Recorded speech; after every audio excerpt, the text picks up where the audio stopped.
Mbote boye bolam na chaîne amno firma Congolais Fiko TV. Tu es na émission sika poko lelo tu es kolobela sujet o batunyo so ba loba mikolo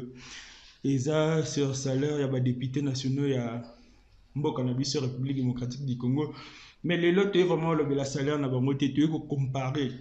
na mboka mususu tu ko yebisa bino salaire ya ba député ya mboka mususu en l'occurrence salaire ya ba député ya Afrique du Sud ceux zalandeni comme ça bo comparer na salaire ya ba député ya Congo. Pour jusque-là, salaire à député Congo et Banité. Martin Fayulu à l'écran à TV. Il y a un de Pélissimo Talobi qui va député à RDC va sur 21 000 $ par mois. Ba député Moussous va l'écran à TV va prendre même bulletin de paie na bango. Na ba bulletin de paie au ba député à RDC va prendre yo là que va député à RDC va mana 7 000 $ par mois. Alors, dans l'émission les autres que comparer par rapport à pays Moussous il y a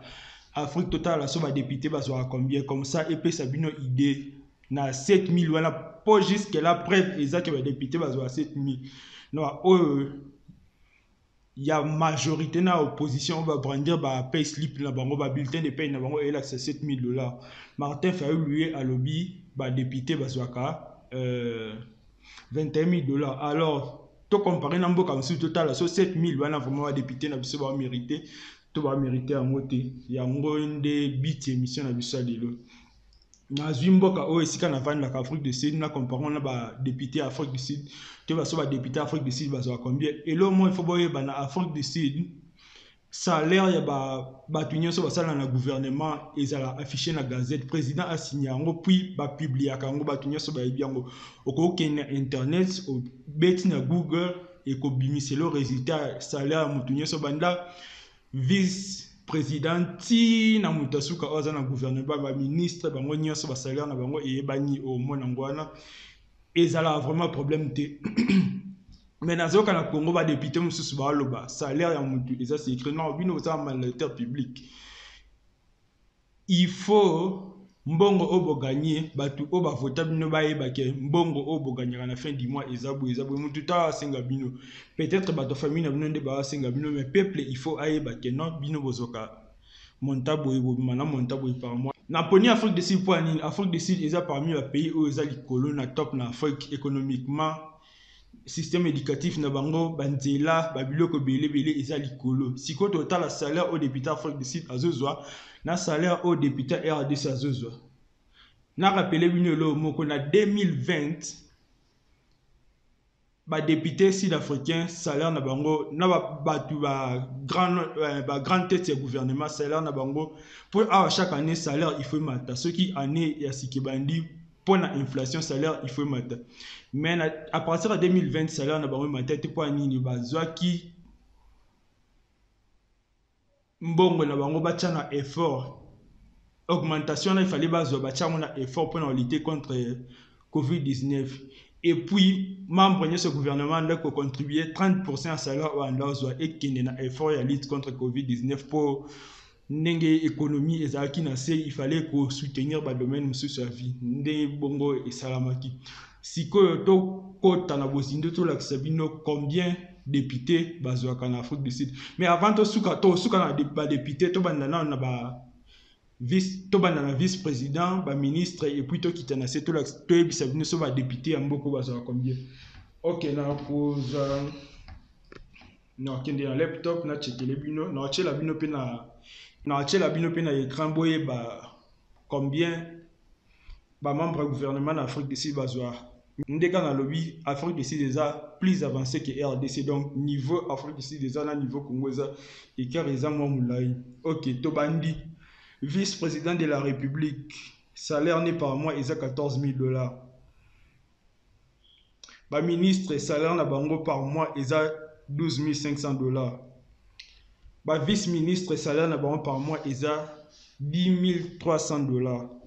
Si côté kitina c'est total de la bino salaire ya OK président assemblée nationale loka mboso na bango abima peine à 14 700 $. Loka vice-président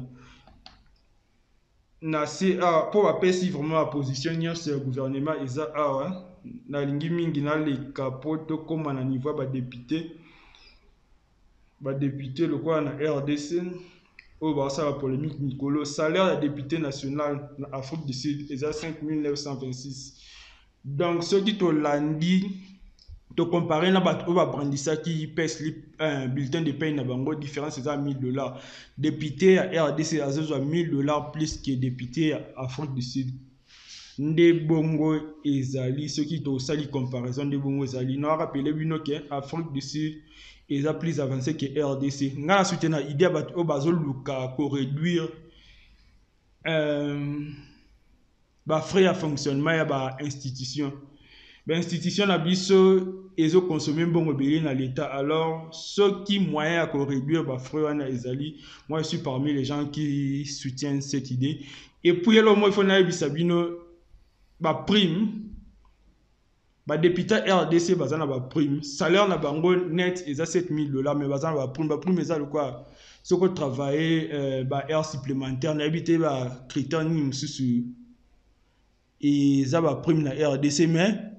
salaire de base eza $7000 ba prime ezali ba prime ba benga ngo mingi ba bénéfice biso to benga ba bénéfice mususu eza le quoi ba l'Afrique du Sud peut ba député na bango bazana ba bénéfice mususu le quoi assurance maladie ba transport ba logement déplacement ya député na famille mo mbanyonso et eza en dehors ya ba montant on a auto tangela bino donc eza pe ba prime na bango ba heure supplémentaire pe ezali ba session ordinaire ba session extraordinaire ba foutela bongo différent na ba session ordinaire. Donc moi étude comparative na elab no lelo kosala na pokwa lelo pour boye ba ke niveau RDC eza député RDC azozwa $1000 de plus que député à Afrique du Sud. Il faut pas réduire le salaire à député, oui ou non. Et l'INPE Kolobani, tant bakoya pour na koluka vote na bino. Il faut voir tout na bango la question le quoi salaire na bino za combien pour musala nini busalaka. Voilà comparaison ya ngwana na wetu kosala la bino entre salaire ya député pour les lomi mikolo et le kolo ba meza salaire ya député partout au côté internet au moni salaire ya député na RDC batinyo so walo bilamba ba luka ba yeba ceux qui vraiment va gagner à combien. Mais jusqu'à la preuve du contraire selon émission Natala qui par Eliezer Tambwe il y avait un membre ya majorité na membre ya opposition bango nyonso ba garantissait que salaire na bango eza $7000 par mois. Mais surtout comparé na ba député Afrique du Sud ba député RDC bazozwa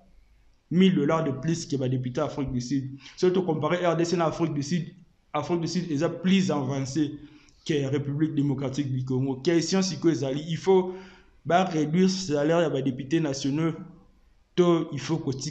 bongo. Il faut pas réduire le salaire de ministre et puis mandataire il faut que tu bongo pour la couvrir la couche la vie sociale du peuple congolais. Pour